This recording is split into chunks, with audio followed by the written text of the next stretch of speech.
30 minutos, 12 de septiembre. 12 de septiembre. Pon el arbolito. Pablo Maquine Ortiz. Señores, mientras no comience Cima Sabor Navideño, que no haya un arbolito en ninguna sala. Ponga el arbolito, no se lleve del vanilla. Pero Cristian no lo ha puesto el arbolito. Y los charamicos. ¿Hay charamico en la Chuchi? Él estaba trabajando en eso, todavía. Pero yo no sé. No hay todavía. No hay. Entonces, ¿puede haber Navidad sin charamico y sin Cima Sabor Navideño? Ponga el arbolito, no se lleve de Pablo. ¿Qué argumento? Bueno, señores, pero mira, yo decía, y uno no fue a inaugurarlo. Mira, estábamos hablando aquí fuera del aire. Estábamos hablando aquí fuera del aire, que lo cierto es que en la política ocurren cosas interesantísimas, peculiares, que desnudan realidades. Interesantes. Porque resulta que en España el argumento central contra el gobierno de Pedro Sánchez, que es un presidente que ha recuperado el concepto socialdemócrata y ha logrado girar al PSOE hacia donde es su lugar, según sus siglas, Partido Socialista Obrero Español, de declarada tendencia socialdemócrata, un partido centro-izquierda. Entonces el PSOE había entrado en una práctica de aquello que le imprimió González con el arte de lo posible. Y por eso el gran consenso de la transición democrática española, que fue eso, una gran negociación donde todo el mundo tuvo que ceder, pero que al igual que ocurrió en la República Dominicana, el franquismo de alguna manera se quedó como protagonista fundamental, porque quien funda lo que es hoy el PP es Fraga, es un partido que fundaron 5 ministros o exministros de Franco. Es decir, que la transición democrática española tuvo muchísimos logros, evitó, y ahí fue fundamental el trauma de la guerra civil, y vino esa gran negociación. Pero en esa negociación... El primer presidente, recuérdalo, por favor. Y en esa gran negociación, pues como le digo, el PSOE terminó a partir de su victoria con, creo que fueron 8 millones de votos en el 82, girando un poco al centro, a veces se tira centro-izquierda. Esa es la historia, ¿no? Pero en los últimos años el PSOE ha girado hacia la izquierda por una serie de cosas que no vienen a cuento, al punto de incluso aceptar una alianza con un partido declarado ya de izquierda real, que era la izquierda de Podemos, ¿no? Entonces, ¿qué ocurre? El asunto viene que el argumento más reiterado de la derecha española es que el gobierno de Pedro Sánchez es un gobierno filocomunista chavista. Y la acusación más recurrente, que no falta en ningún debate político partidario en España, es que el PSOE es chavista. E incluso yo oí por ahí, que Zapatero es empleado del chavismo. O sea, cosas terribles. Entonces, de repente, a esa derechona terrible le ocurre esta vaina. O sea, el candidato de la oposición no solicita asilo político ahí al lado, para Brasil, sino para España. Lo que se explica a partir de que España, en un acto de solidaridad reiterada, le dio todas las facilidades. En esto también fue determinante las relaciones familiares de González Urrutia en España, porque incluso tiene su hija, la más cercana, vive en Madrid. Y en Madrid y en España viven 3 o 4 dirigentes importantes de la oposición. Pero sí quería como destacar esa parte de que en la política ocurren cosas que desnudan realidades. Entonces resulta que el gobierno del PSOE se le cae a la derecha la acusación de que era un gobierno chavista. Es un gobierno socialdemócrata, en la medida que es socialdemócrata, por supuesto que no va a ser enemigo de un chavismo, que hay que recordar que fue el chavismo del año 99, 2000, 2001. Por cierto que si sacan a España como amenaza a Diosdado, Maduro y todo, si sacan a todo lo español, A España que no está representando los intereses dominicanos. O sea, nosotros quedamos sin nada. Ay, hombre, habrá que agarrarnos de otro al lugar. Presidente lo que hay que volver a decirle y reiterarle la vieja frase: águila no caza moscas. ¿Y quién es usted? O como le dice Jovine hoy, muy bueno el artículo en el Listín. No es que los demócratas, los presidentes demócratas no discuten ni responden a presidentes tiranos, porque su condición de tirano lo invalida para que yo debata con usted. Entonces, eso, por ahí es que aprende, presidente. Por ahí es que aprende. Y ojalá que nos haga caso. Yo creo que como hay absoluta libertad de temas en la semanal, siempre aparece un comunicador o periodista, es lógico, que diga, coño, ven acá, lo que es noticia aquí puede ser si yo logro que el presidente diga algo de Maduro. Entonces, presidente, la pregunta, no importa que el tema del lunes sea el pacto fiscal, el paquete de reforma fiscal. Alguno de los que asistimos, les va a hacer esa pregunta. Entonces, presidente, uno le reitera la petición. Saque el tema de política internacional, en este caso de responder a este tipo, pero también saque el tema Haití de la semanal, que el gobierno sea más formal cuando vaya a hablar de Haití, porque nos están acechando. Y a veces el genio, el carácter de un hombre, el hombre es el estilo, pero también el hombre es el carácter. Y eso es difícil que la gente como logre cambiar su esencia.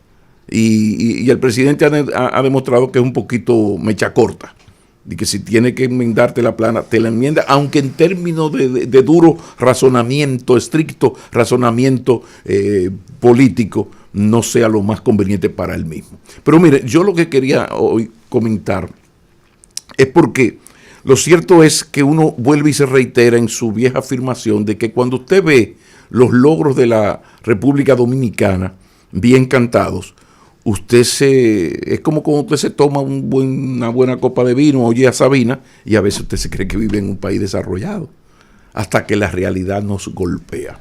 De repente nosotros somos la 7ª economía del Caribe, compartimos liderazgo en el turismo con México, tenemos desde el 66 en estabilidad política, somos líderes en crecimiento económico en los últimos 50 años, o colíderes junto con Panamá, si mal no recuerdo. Aplausos. Ahora, cuando usted va a algunos datos, esos datos como que aterrizan.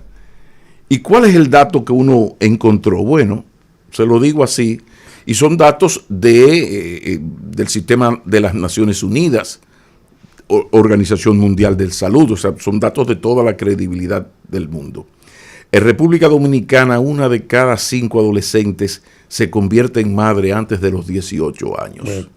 6 de cada 10 adolescentes que quedan embarazadas en la República Dominicana, 6 de cada 10 adolescentes que quedan embarazadas no concluyen la educación secundaria. Eso significa la reproducción maldita de la pobreza. Entonces, esos son nuestros datos, pero hay más.